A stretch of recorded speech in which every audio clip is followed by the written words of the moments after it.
Hi and good afternoon to a special edition of our Workplace Opportunity Week for teachers. In today's session, you will have the opportunity to ask those burning questions that you may have about the world of work. That will then enable you to help support your students with their next steps, and that could be as a careers leader, or it could be as a subject teacher, and how you can link your subject to the world of work. To help with that today, we've got some fantastic presenters. We've got a representative from each of the following: Outdoor and Sports Company, NG, Trafford Council, Whistle, and also someone from our partners at the Careers and Enterprise Company. So do feel free to type in questions as the session goes along. We have some time at the end to look at these questions and have them answered by our panel.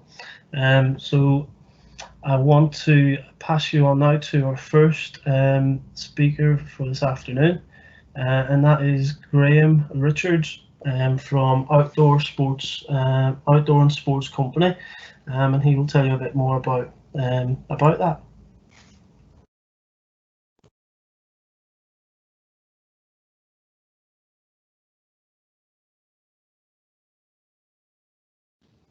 Graham, you're on mute. Okay. Hello, everybody. Hi, I'm Graham Richards, as Kevin just said. I'm the Managing Director of OSC, a division of the Bolton Group. We're based in Hyde, Greater Manchester. I run 3 brands within the group. That's all running related brands, Ron Hill Sports, Hilly, and an American footwear brand called Altra. So basically we cover all aspects of running. I joined the business 40 years ago, last month as it happened, after I graduated in business studies. So I've been here for a while. I've covered a lot of different roles over those years. Started off as a graduate management trainee, but then I've worked in sales, in sourcing, and now general management. As a result, I've traveled the world, visiting factories and selling. This time last year, in fact, I was in Malaysia, I think, and Hong Kong, China. So it's been a great I was a runner, I'm a runner, a bit of a slower runner now at my age. So I got into, it was a job advert that I saw after I graduated. So that's basically how I got into this industry. So we are brands. The group owns a number of other brands, outdoor brands, Mountain Equipment, Sprayway, Bridgedale, pretty high profile brands in their own sector, all based in Greater Manchester. And whilst we're a number of brands here, there are plenty of other brands, plenty of other companies doing very, very similar things to what we do. Fashion brands, corporate brands, in essence, designing clothing, designing product, having it manufactured, and selling our products around the world and in the UK. We deal with the majority of the specialist stores in the running stores in the UK, on the high street with John Lewis, and we export to over 30 countries. So I think that really my point is that our business is no different probably than many others, that there are such a wide variety of roles within the business, from sales to finance to warehousing, logistics, design, sourcing, HR, a wide variety of different roles. And I think sometimes school children don't always understand and appreciate the wide variety of roles that are available. So how do younger people get into industry? So I'd like to give, I actually spoke to the schools this morning and gave a few examples.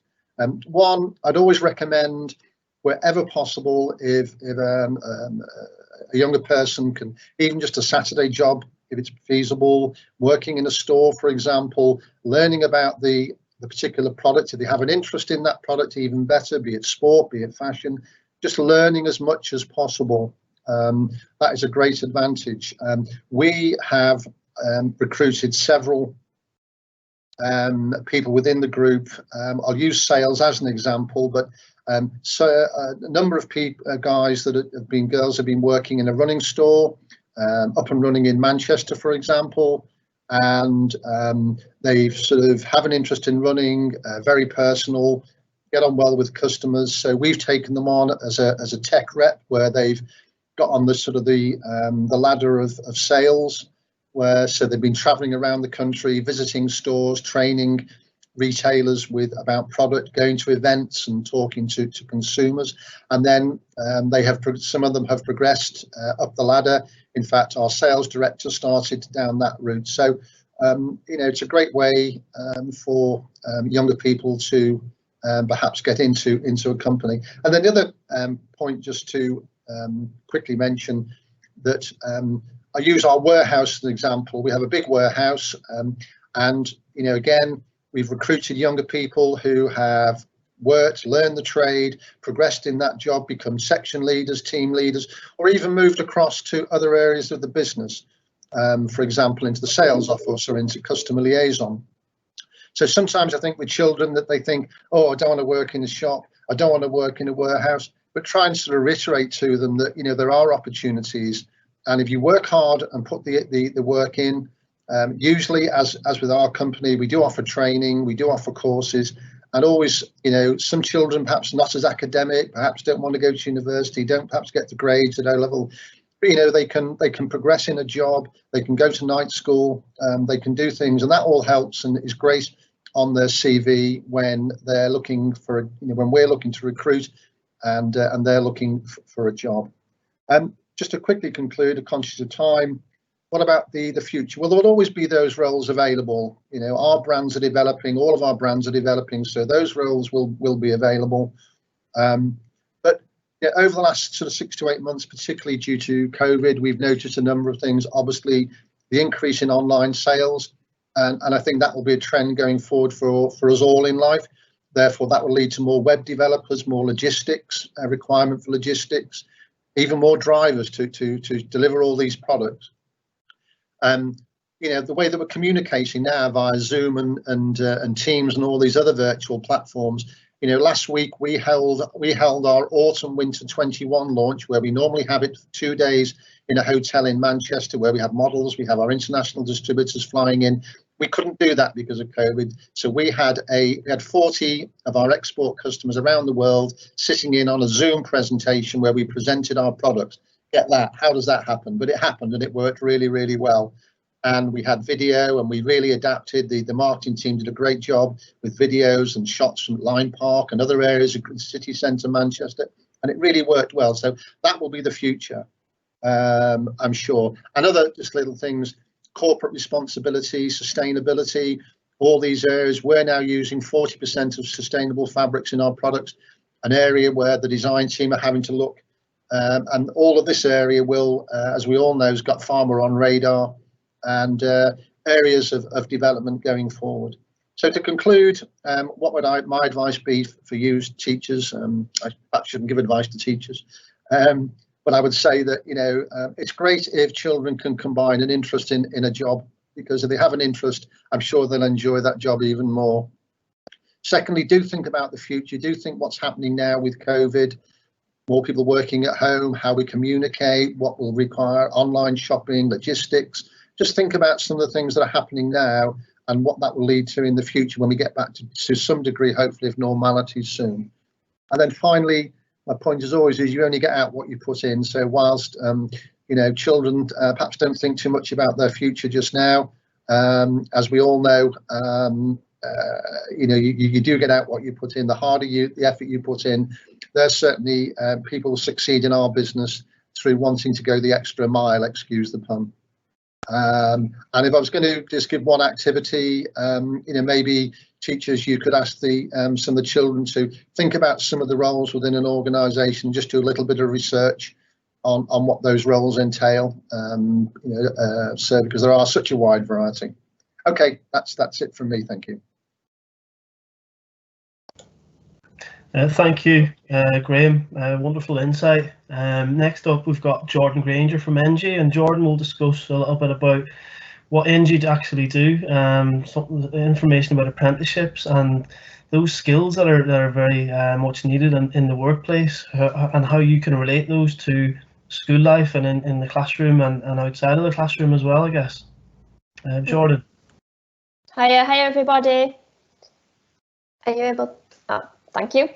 So I'm Jordan and I'm an L&D officer at NG. NG are a global company, as you can see. We operate across the globe.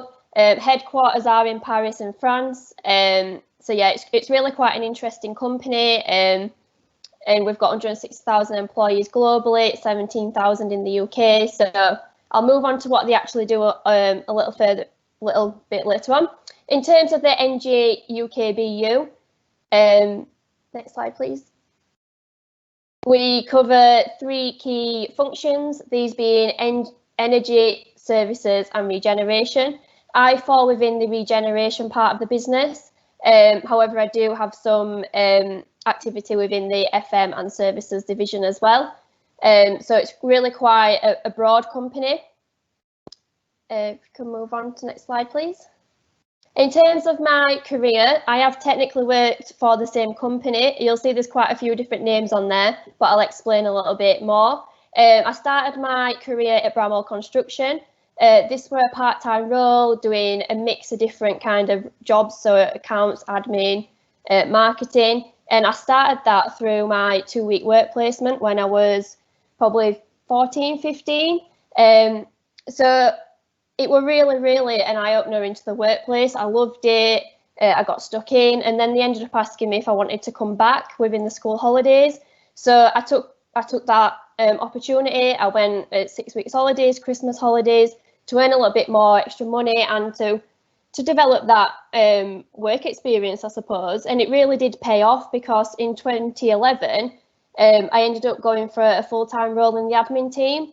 And although there were people that applied that were far more experienced, far more qualified, they ended up going for me because I'd already worked in the company, I'd already got that experience, I knew the team, I knew the functions. And that's where I'd like to think that work experience, especially when you're young as well, really does pay off, and it does open doors for people. I then moved into the business development team, and then the company merged with some other companies to make Keepmoat.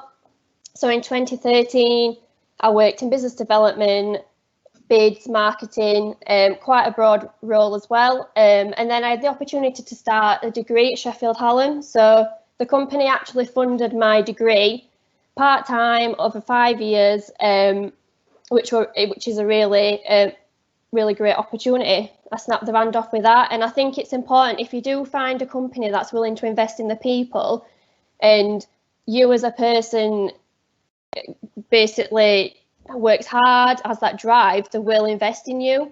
And I came out with basically no debt compared to some of my friends that did the traditional route and went straight after college. I then became a social value officer, and that's when NG purchased Keepmoat in 2016-2017 time. And then I moved into my current role in L&D. And then while I've been in this current role, I've actually undertook a apprenticeship within L&D to upskill. So again, I've had that experience doing both sides, the academic route and the apprenticeship route. And I would say the apprenticeship route was a real eye-opener, and I learned quite a lot from it. I really enjoyed it. Next slide, please. Just in terms of the social value role, a lot of people usually ask, what is it? It's linked to CSR, so it's basically delivering the employment and skills plans that we deliver for our clients. Our clients are usually housing associations and local authorities. So this is where it links to engaging with local schools and colleges, promoting engineering construction careers, engaging with hard-to-reach groups such as care leavers, long-term unemployed, ex-offenders. So it really is trying to get people back into the workplace. So it's really quite a varied role and really interesting role. Next slide, please. In terms of my current role, that is based on more the internal workforce development. So I'm involved in implementing and designing leadership and management programs, utilising our apprenticeship levy and upskilling our workforce through that route. And then ensuring that as workforce are generally compliant and competent in the role. Construction is generally seen as high risk, which technically it is if you're site-based, but you'll be amazed how many safety courses our employees have to go on. So it does become a safe environment. Everyone has to undertake mandatory check training, which is what my team and myself ensure that everyone does and is up to date on. And I'm also involved in the recruitment of apprentices, trainees and gap years as well each year. Just quickly, in terms of construction, we've got job roles across all disciplines. People generally think it is your trades on site, it's all mucky, it's your builders, and as soon as I go and speak to school children, they dismiss the industry straight away because that's just not what they're interested in. However, there are roles across all functions. We've got obviously the important typical trades, your bricklayers, joiners, electricians. However, we've also got what we call technical professional roles as well. So your architects, your planners, quantity surveyors, and then what people forget about is we are a business as well. So we do have the marketing, sales, customer service roles. So there is a broad range of disciplines that people can get into within the industry. And I do think people generally forget about that and they just see the construction site. Next slide, please. In terms of valued skills, I would say that we look for what probably every other company and employer looks for is in enthusiasm, teamwork, communication. But what I did want to highlight were the IT and digital skills. People, again, especially young people, they want to go down that IT route or that creative route. And again, construction is dismissed because I have seen that people just don't want to get into that kind of site-based work. However, what I do want to highlight is there are other roles for people if they are interested in IT and digital. We do have e-learning content designers, digital marketers, IT systems builders, and BIM, which is predominantly what your architects use, which is bringing your designs to life in 3D form, which is really quite cool and exciting. So again, that I wanted to highlight that there are other exciting new roles available in the industry. This is just a screenshot of the Institute for Apprenticeship site.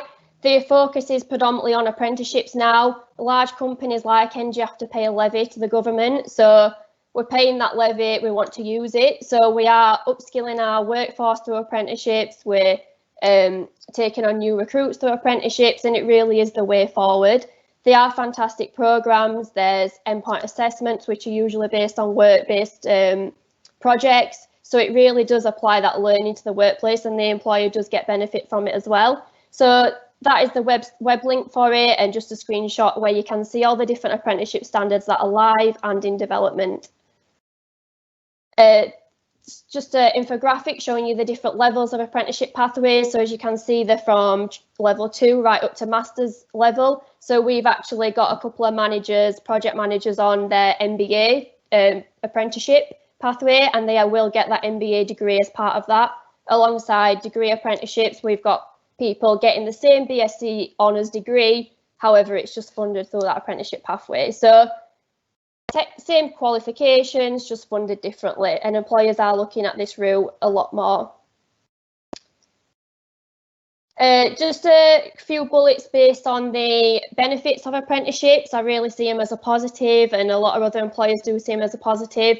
It's that standard earn while you learn, which is important for life. That's what people want. They want to earn money. You're getting that off-the-job training and on-site experience, developing skills and recognised qualifications. They're starting that career. If people start at level 2, they can work their way up. They're getting that foot on the ladder.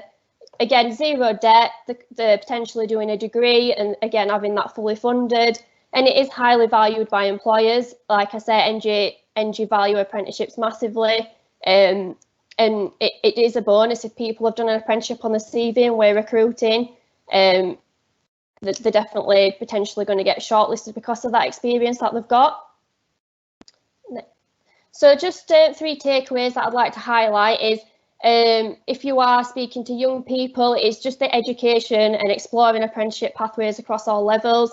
People don't always see that there are degree apprenticeships out there in all these different industries and disciplines.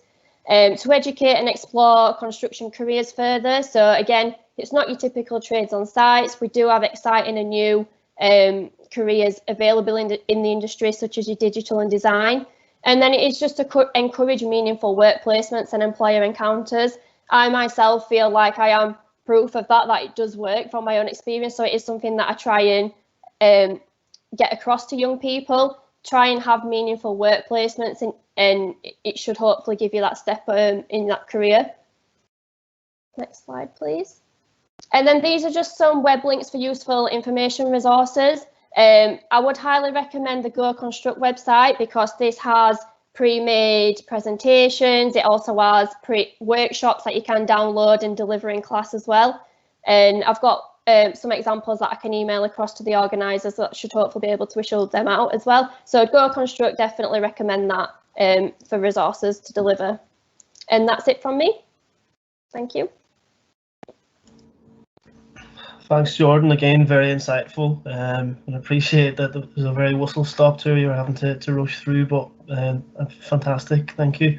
Next up, we've got Charlotte Stoddard from Trafford Council, and I know Charlotte's got a wonderful background in apprenticeships, and she's going to talk about her apprenticeship journey now, which will be very useful for you in the classroom as form teachers, and so on, when you can have a talk to your young people about apprenticeships as a possible career path.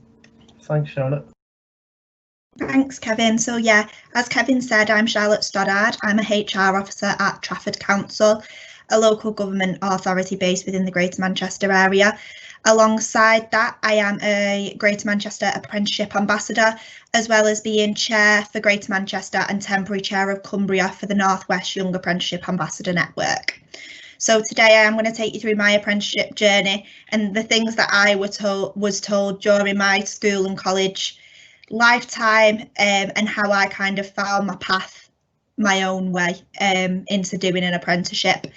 So currently I am undertaking an apprenticeship. It is a CIPD level 5 with HR consultancy apprenticeship. This is actually my third apprenticeship that I've completed. In 2016, after I left college, I started at Trafford Council, completing a level 3 business administration apprenticeship. I moved on after completing that to a level 3 CIPD with HR support apprenticeship, and then ultimately I'm doing my level 5 CIPD with HR consultancy apprenticeship. All of those were delivered through Trafford College, and they were all obviously came with slightly different assessments and delivered slightly differently.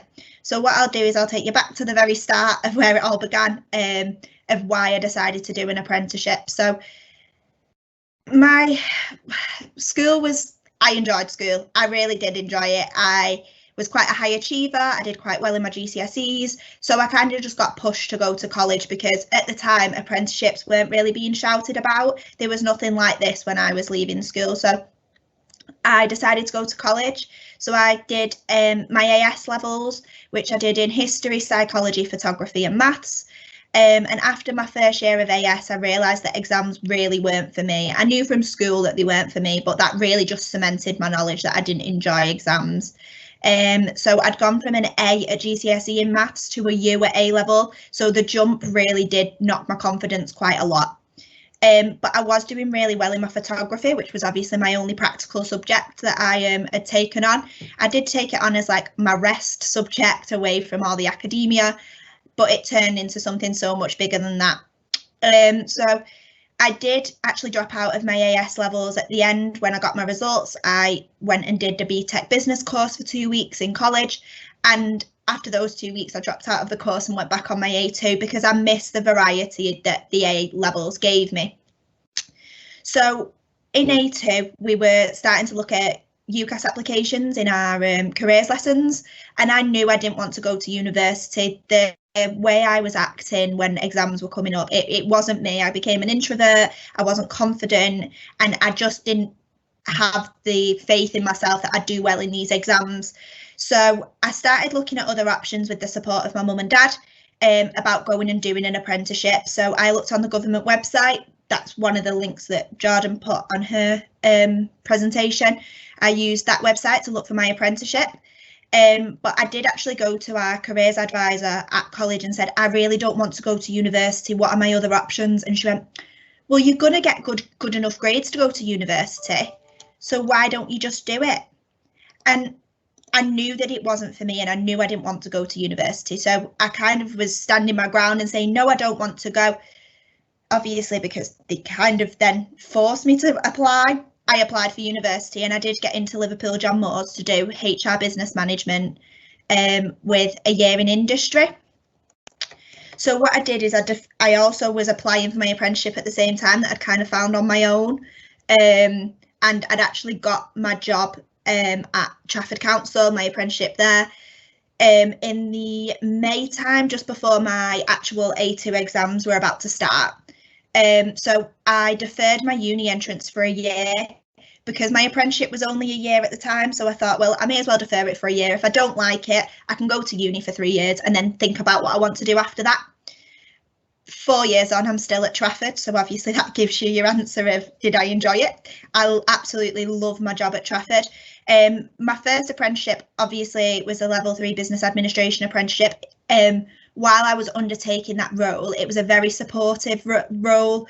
It was beginning to allow me to understand HR because I didn't know what HR was before I started, really. I just thought they hired and they fired and they paid people, but from working in HR for the past 4 years, I know that is not the case. And I was just understanding what local government was as well. So my first apprenticeship was very in a supportive role. My second apprenticeship, my responsibilities changed slightly. I went from supporting on things to starting to manage things and working on my own initiative. So I got my second apprenticeship through the upskill programme, which is part of Trafford Council's learning and development offer.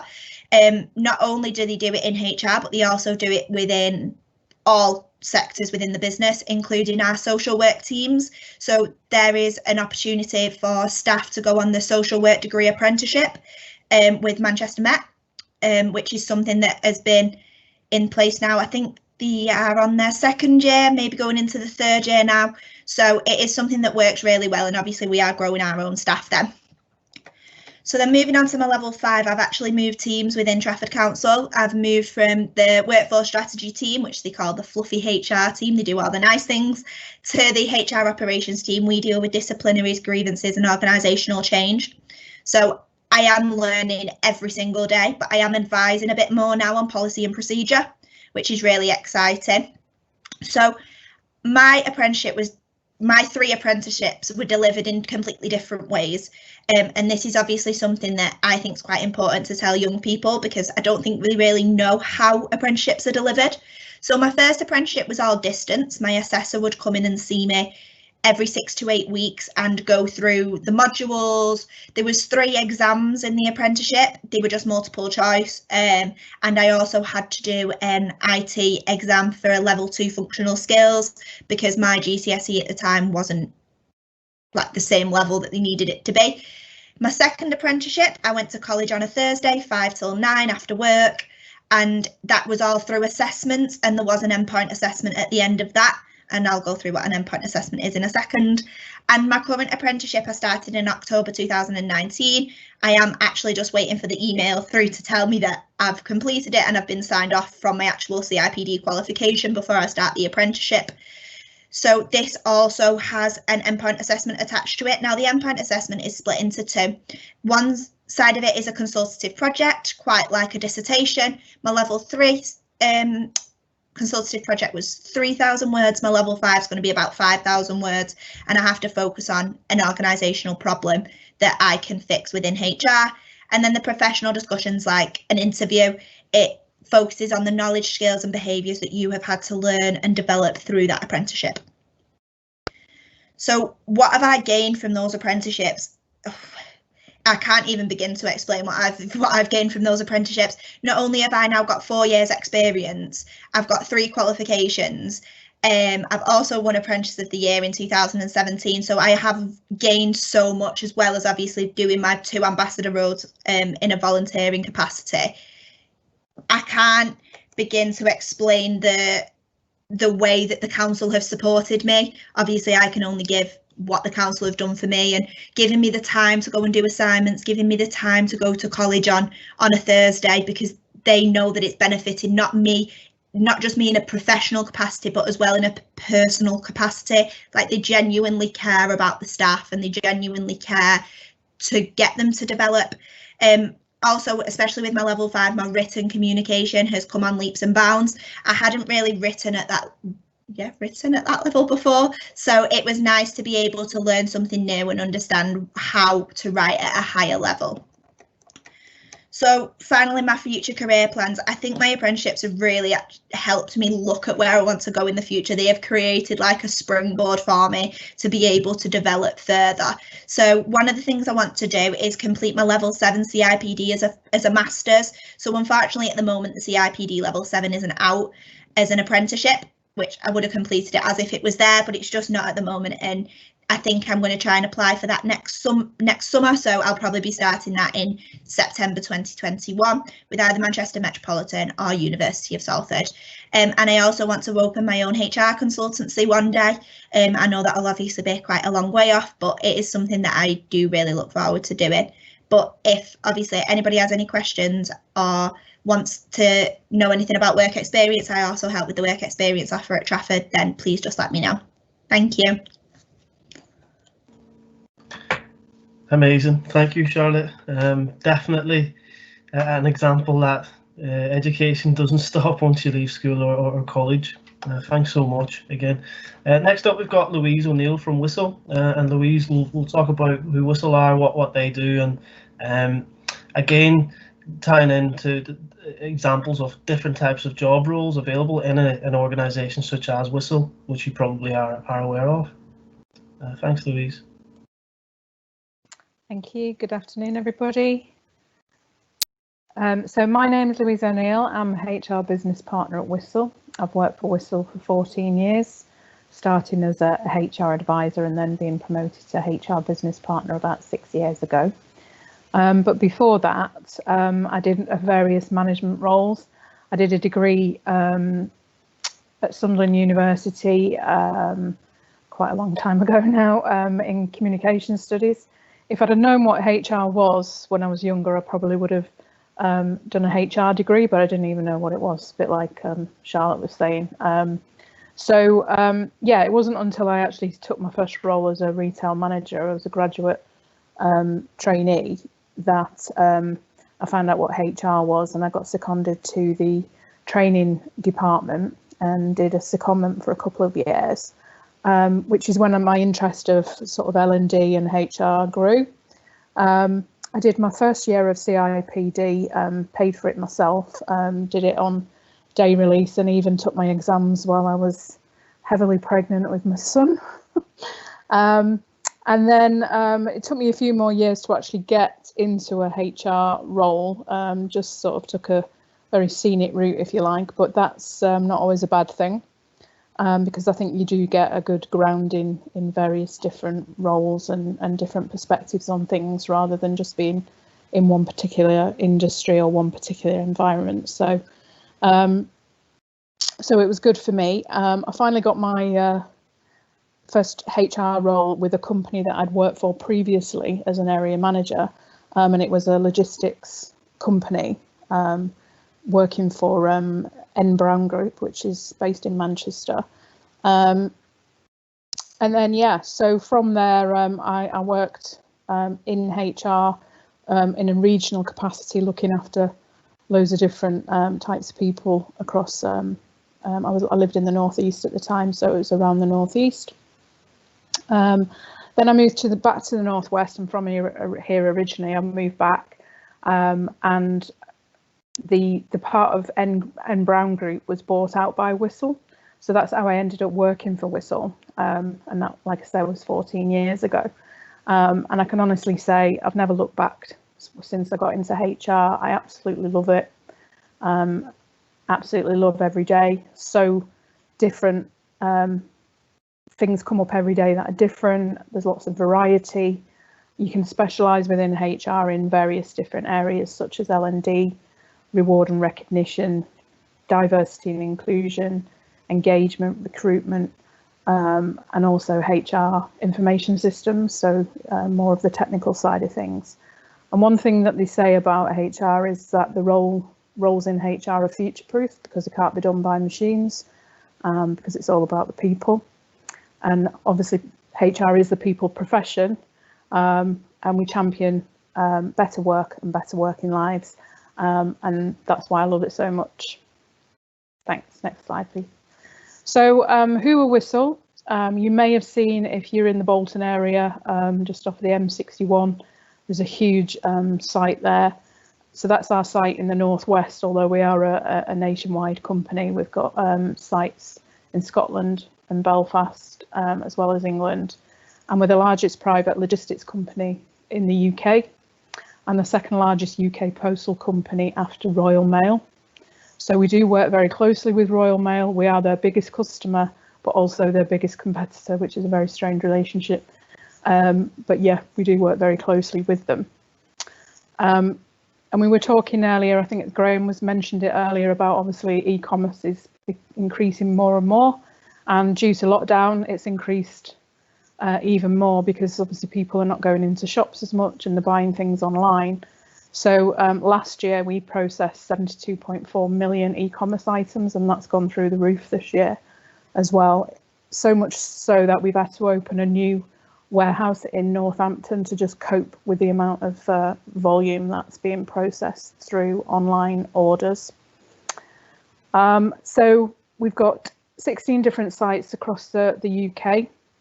We acquired Parcel Hub, which is a parcel company in Nottingham, a couple of years ago, and also Spark e-commerce, which is based in Gateshead. And we also acquired International Gateway, which is it's based at Heathrow, and we basically do our export and import of parcels through that route. Thank you. So this is our portfolio of products. As I've mentioned, we do mail. We started off in mail about 16 years ago now, in terms of processing business mail, and then we went on to parcels, because obviously that's going to be the growth area. We also do door drop media, so that's samples and leaflets, catalogues, that type of thing that comes through the door. We do fulfillment and warehousing, as I say, all the e-commerce type of stuff. We've got various different clients such as Shark, and Weight Watchers is one of our main customers in our contact centres. So we take all the calls at Weight Watchers, or WW as they're now known.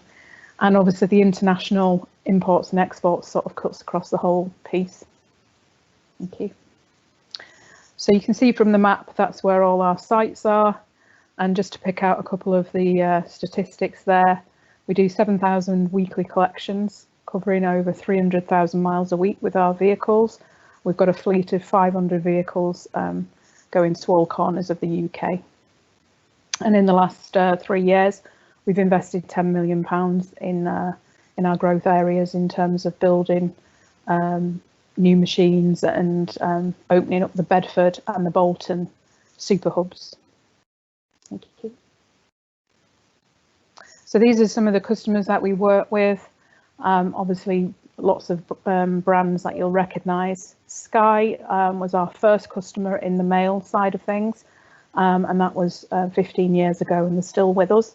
So we've got some very loyal customers. Similarly with Barclays, they've been a long-standing customer as well. Okay. So here's some of the roles that are available on the Bolton site. Obviously, people will see the site and think it's a warehouse, and that's what they'll associate it with, or they'll see the vans or the HGV lorries out and about with the Whistle branding on. But it's not just about the warehouse, and it's not just about the drivers. But in terms of those roles, we do take apprentices on, or we do direct applications. You don't need any qualifications to work in the warehouse as a warehouse operative. We can teach people on the job, and then people can progress to team leader, supervisor, shift manager, ops manager, depot manager, where obviously they'll grow their skills as they go along.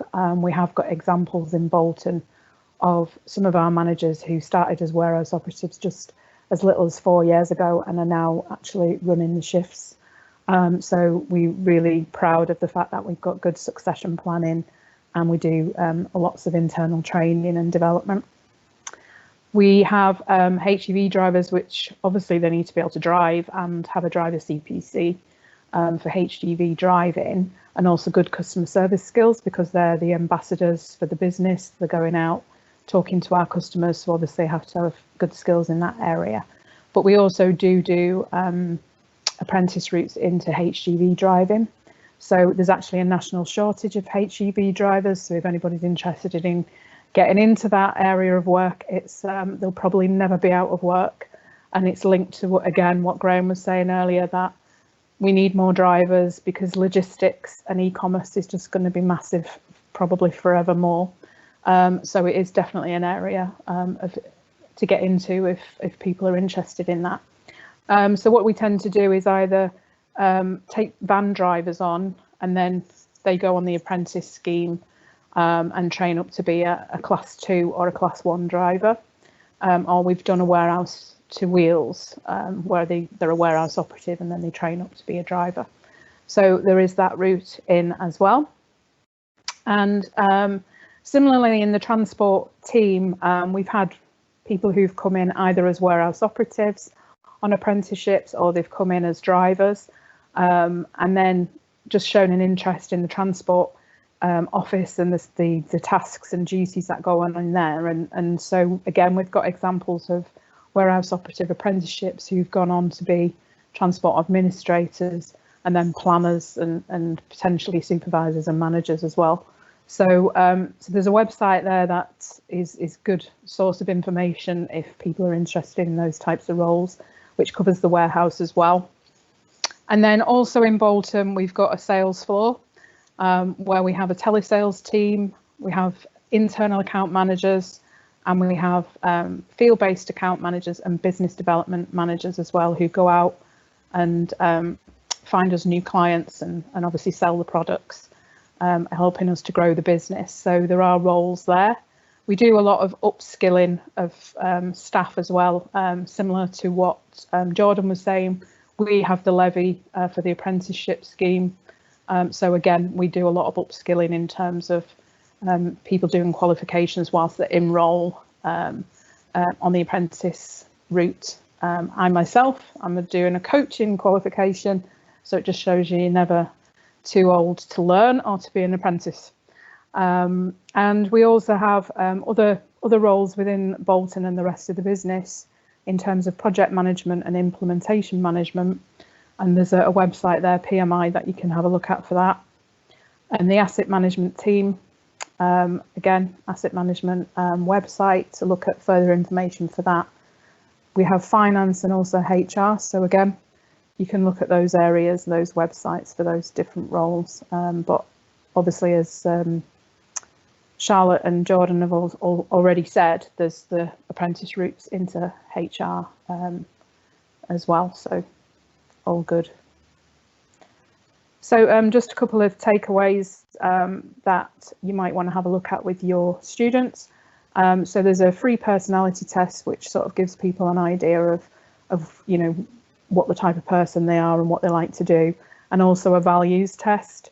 And that sort of tells you what your values are and sort of steers you down a path, if you like, in terms of what jobs would be best for you.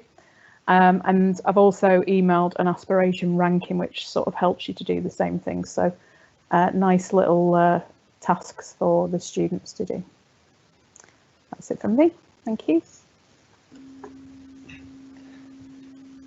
Thank you, Louise. Again, another wonderful presentation. It's great for the teachers to see that young people have got a progression pathway in an organisation, not only yours, but other organisations as well. Thanks for that again. Next up, we've got Kelly Dillon from the Careers and Enterprise Company. And Kelly's going to let you know about some fantastic work that we all do together, but also the most recent resources that are available for schools and teachers to help their young people find out more about careers and the world of work. Thanks, Kelly. Thanks, Kevin, and hello everybody. So as already has been said, my name's Kelly Dillon. I am the Education Manager for SEND and Resources for the Careers and Enterprise Company. So I cover the whole of England within my role, based from, at the moment, my little room in Tees Valley. So our head office is in London, but we do have our network right across the country, right from the bottom of Cornwall up to the Northumbria borders. So next slide, please.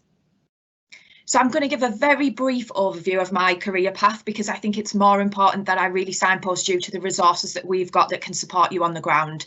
So I started off straight out of school in elderly care, because my mum managed a care home, so it was an easy option for me to get a little job on a weekend. It was never something that I really wanted to do, but I did end up staying there for quite a long time.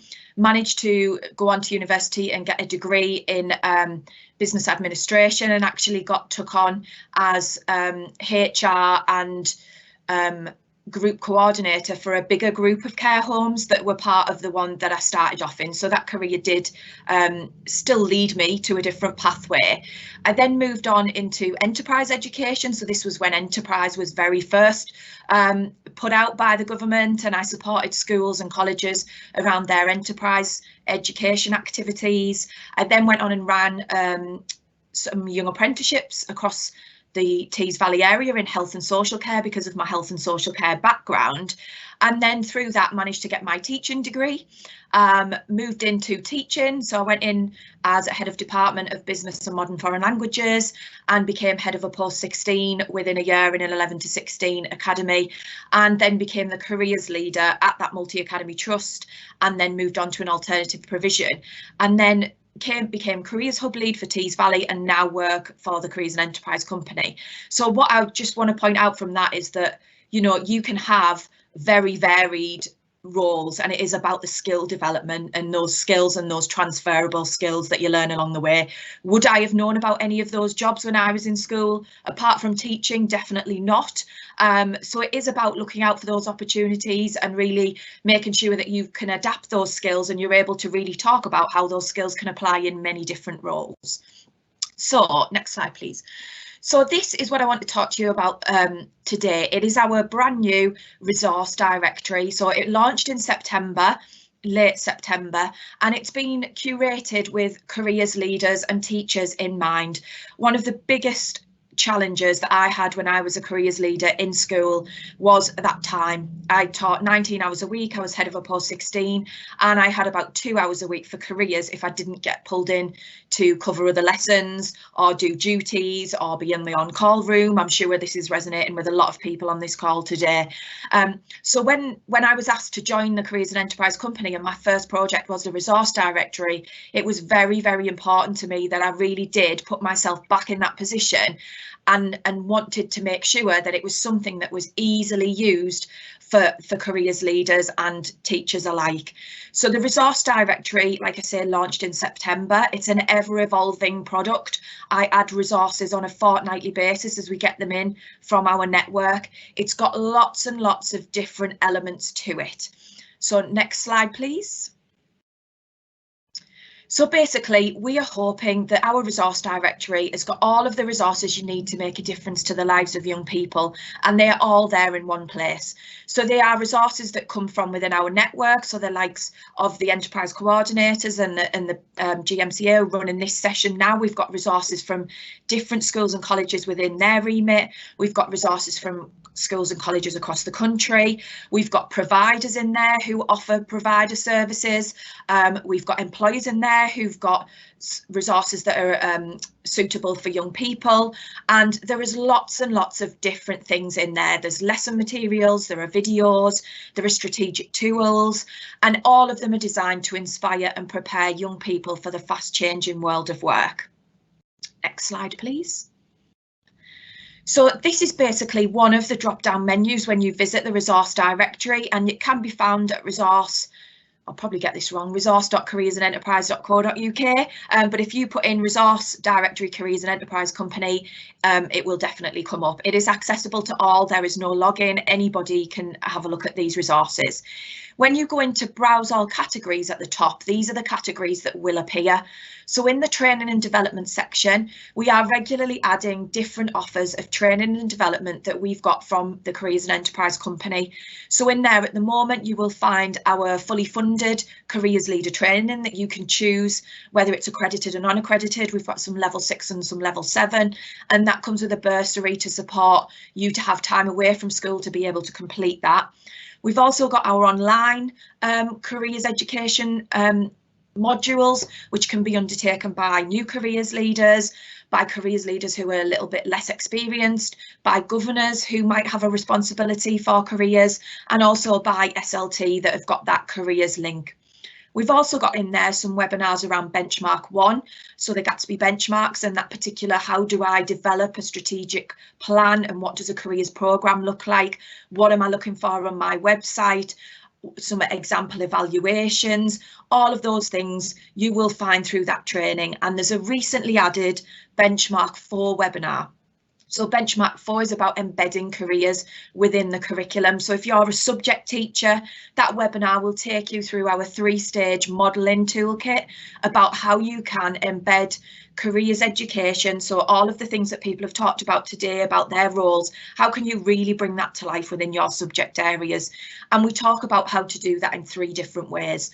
So highlighting the relevance of your subject to future careers, embedding careers through that curriculum teaching and learning, and engaging employers in highlighting the relevance of your subject, or in embedding careers through that teaching and learning. So we've got examples in the directory under Benchmark 4 of employers' activities that you can run with. There are lesson plans that really do relate to how can you bring the world of work into your lessons. So that's the training and development section. We've then got the Gatsby benchmark section, which you can filter by benchmark, and then you can sub-filter by audience, by type, by whether you've got SEND. You can filter by free or by resources with a cost. You can filter by audience, lots of different ways. We've got a specific tab for SEND. So if you are responsible for supporting young people with SEND in any way, there are resources that have been developed specifically to support them, and you can find them there.